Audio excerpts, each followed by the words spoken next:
फणीश्वर नाथ रेणु की कहानी बट बाबा। गांव से सटे सड़क के किनारे का वह पुराना बट वृक्ष, इस बार पतझड़ में उसके पत्ते जो झड़े तो लाल लाल कोमल पत्तियों को कौन कहे, कोपल भी नहीं लगे। धीरे धीरे वह सूखता गया और एकदम सूख गया, खड़ा ही खड़ा। शाम को निर्धन साहू की दुकान पर इसी पेड़ की चर्चा छिड़ी हुई थी। जब से इस गांव के खुशहाल किसान मुखिया अनंत मंडल की दुनिया बिगड़ गई, उनका बैठा खाना उजड़ गया, तभी से निर्धन साहू की दुकान पर ही गांव के लोगों की मंडली शाम को बैठती।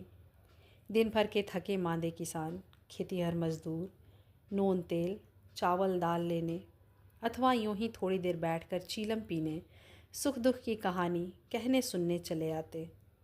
शाम को थोड़ी देर बैठकर बातें करने का यही एकमात्र सहारा था। हाँ, तो उस शाम को वहाँ पर इसी पेड़ की चर्चा छिड़ी हुई थी। 8-10 व्यक्ति बैठे हुए थे। फरजन मियाँ ने कहा, अरे क्या पूछते हैं, हमारे दादा कहते थे कि उनके बाप के बचपन में भी यह ऐसा ही बूढ़ा था। ओह। बैठे हुए लोगों में से प्रत्येक ने इसी प्रकार की कुछ न कुछ बातें कहीं। बूढ़ा निर्धन साहू का शरीर काला ज्वर से कंकाल मात्र रह गया था।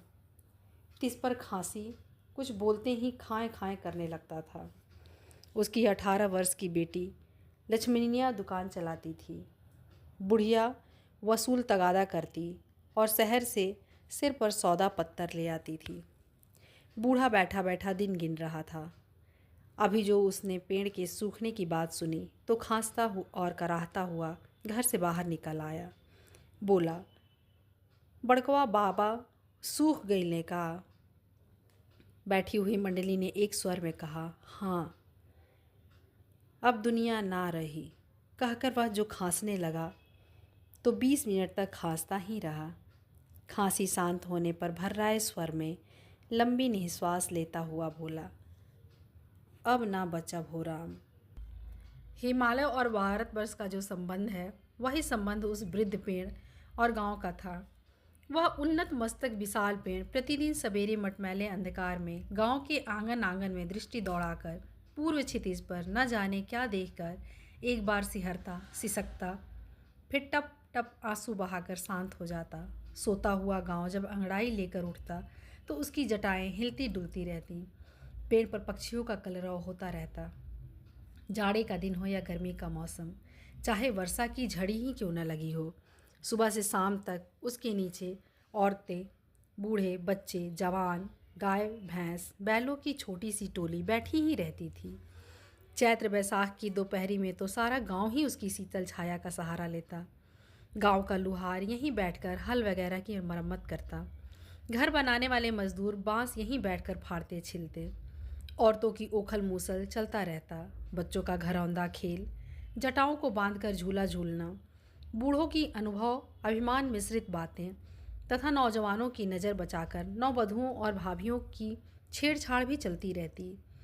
पेड़ की एक तरफ की ज़मीन में अनेक खुदे हुए काले चूल्हे, उसके पास जली अधजली लकड़ियाँ सदा बिखरी रहती। रात में व्यापारी गाड़ी वालों का यहीं रैन बसेरा था।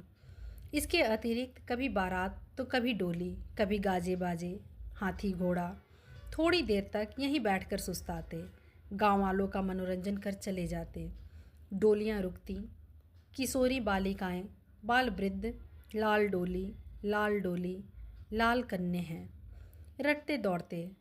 डोली की खिड़की खुलती, सब आश्चर्य से देखते। किशोरी लड़कियां मन ही मन अरमान सजाने लगतीं।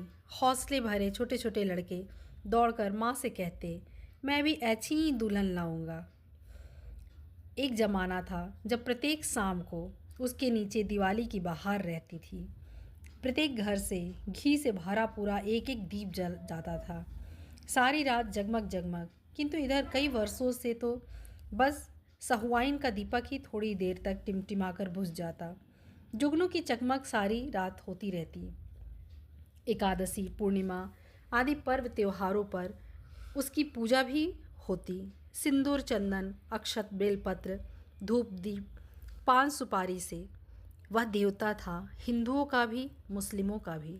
इधर कई वर्षों से मुसलमानों ने तो पूजा पत्तर छोड़ दिया है। मौलवी साहब एक आए थे उन्हीं के कहने से, पर बट बाबा को छोड़कर किसी दूसरे नाम से संबोधित करने की हिम्मत अब भी उन लोगों की नहीं हुई। बट बाबा कितने मन्नतों और आरजू मिन्नत की सुनते आए थे।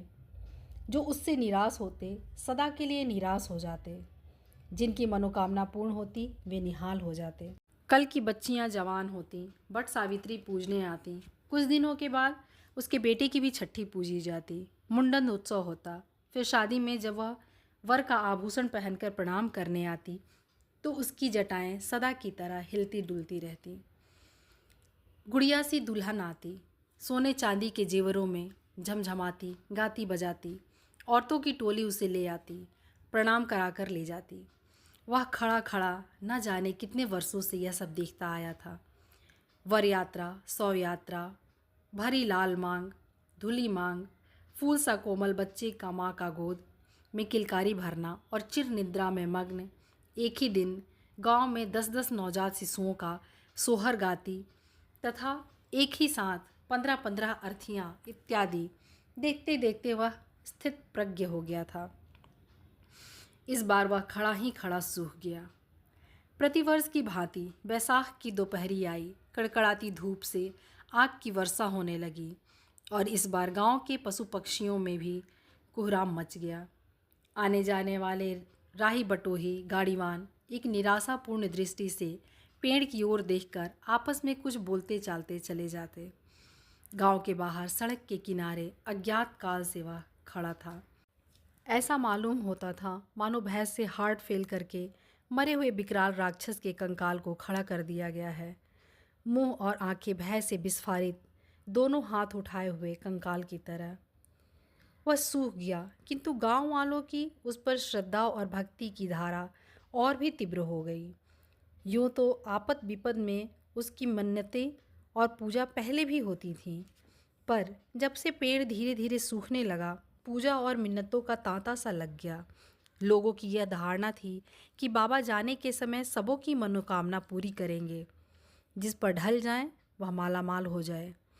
अभी उस दिन अनंत मंडल की पतोहू 4 आने का बतासा मान आई थी कि उसका पति जो भारत रक्षा कानून के अंतर्गत 2.5 वर्षों के जेल में नज़रबंद है और टीवी का शिकार हो चुका है, छूट जाए, रोग भी छूट जाए। और वह भी जिस दिन पहली बार ससुराल आई थी, बनारसी साड़ी, गहनों तथा शिक्षित पति के घमंड में वह बोली, मैं पेड़ पत्थर की पूजा नहीं करती, लोग कहते हैं, और वह भी मानने लगी कि यह दुर्दिन उसी घमंड का कुफल है। उस दिन वह जो गई तो शरीर पर सिर्फ एक फटी साड़ी थी जिसमें 5-7 पैबंद लगे थे। 4-5 साड़ी के टुकड़ों की पट्टियाँ लगी थीं। 2-2.5 हाथ कंट्रोल की साड़ी, सुहाग की साड़ी का एक टुकड़ा तथा अन्य साड़ियों के टुकड़ों की पट्टियों से बनी एक पचरंगी साड़ी से अपनी लाज ढकते, आंसू पोंछते वह बोली थी, बाबा अब इससे बढ़कर और कौन सी सज़ा दोगे। और वह फूट फूट कर रो पड़ी थी। निर्धन साहू की बेटी लक्ष्मनिया रो आई थी, बाबा गांव, मोहल्ला, टोला पड़ोस और जाति बिरादरी के लोग हंस रहे हैं। मैं इतनी बड़ी हो गई, कोई दूल्हे का बाप 1000 से नीचे तिलक की बात ही नहीं करता है। बाबू और घर की दशा तुमसे छिपी नहीं है। दुनिया के लिए तुम सूख गए हो, पर तुम्हारा प्रताप तो नहीं सूखा है। बाबा यदि किसी दूल्हे के बाप का मन फेर दो तो मैं 8 आने की मिठाई, 1.25 हाथ लंगोट और प्रत्येक रविवार को नया दिया और नई बत्ती जला दूँ। कलरू महतो पर जमींदार की कुर्की आने वाली थी। टहलू पासवान का बेटा फौज में था। भजू धानुक की स्त्री बीमार थी। सब अपने अपने धन माल जान के लिए मनौती मना रहे थे। आज प्रातःकाल ही जमींदार के अमले सिपाही 40-50 मजदूर लेकर आए। गांव के मजदूर भी बेगार में पकड़े गए। लड़ाई का ज़माना है, जलावन की भारी कमी। जमींदार साहब का हुक्म है कि पेड़ काटा जाएगा। लोग आपस में कानाफूसी कर बातें करने लगे। साथ ही पेड़ के सूखे तने पर 60-60 कुल्हाड़ों का वार हुआ। धड़ धड़ खड़ खड़ गाय, बैल, घोड़े, बकरे चौंक कर गांव से भागे। कुत्ते भौंकने लगे। भयभीत पक्षियों ने कलरव आरंभ कर दिया। छोटे छोटे बच्चे डरकर माँ की छाती से चिपट गए।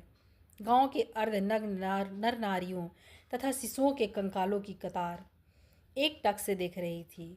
कोई कोई मर्द भी फूट फूट कर रो रहा था, मानो सबों के कलेजे पर ही कुल्हाड़े चलाए जा रहे हैं। धड़ धड़ धड़ाम अंतर्नाद कर पेड़ गिरा। फिर गांव में भारी कोलाहल। निर्धन साहू कल ही बेहोश था। बोलने और सुनने की शक्ति शायद जाती रही थी। अंतिम घड़ियां गिन रहा था। पेड़ गिरने के धमाके से वह भी चिहुका। अस्फुट स्वरों में बोला, आसमान से का गिरल रे लक्ष्मणी। अरे बाप, लक्ष्मणिया खिड़की से देख रही थी और खड़ी खड़ी सिसक रही थी।